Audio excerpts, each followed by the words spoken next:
পশ্চিমবাংলায় যতগুলো মন্ত্রী আছে সব ভেড়া। একটা মন্ত্রী একটা একটা টিউবওয়েলের উদ্বোধন করার ক্ষমতা না, একটা কথা বলার ক্ষমতা নাই যেটা মুখ্যমন্ত্রীকে না বলে বলতে পারে। সব কথা বলছে। আমি তো ভাবছিলাম যে যদি না বলে খেয়ে দিলে একটা থাকে তো বিয়ে করতে গেলে কোথাও পারমিশন হয়। সমাধান এমএলএ বলতে বাইরে যেতে গেলে বলতে আমাদেরকে যেতে হলে বাইরে যেতে হলে দিনমণি পারমিশন লাগে। সব তার কথা বলতে হয়।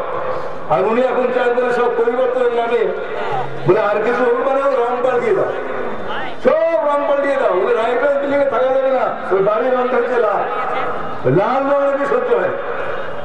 আমি তো সাতটা করে শুরু করেছিলাম যে যদি ওনার যদি কখনো বিয়ে হয় সিঁদুর দিবেন কি রঙে। এখনো তো সবুজ সিঁদুর চালু হয়নি, সব চালু হয়েছে, সবুজ সিঁদুর চালু হয়নি, হয়তো ভবিষ্যতে আইন করে করবে। যে কোনো ব্যক্তি ধরে কখনোই কোনো কথা বলা উচিত না। ব্যক্তি ধরে কোনো মন্তব্য করে আমাদের নীতিভিত্তিক মন্তব্য, আমাদের দাবির ওপর মন্তব্য, ব্যক্তি ঘিরে কোনো মন্তব্য কারোরই করা উচিত না।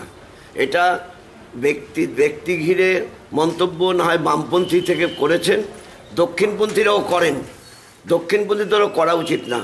আর বামপন্থী কেউ করেছে বলে বিতর্ক হচ্ছে, দক্ষিণপন্থীরা যে অহরহ করছে তা নিয়ে কোনো বিতর্ক হয় না। এটাই হচ্ছে পেইড নিউজের ফর্মুলা।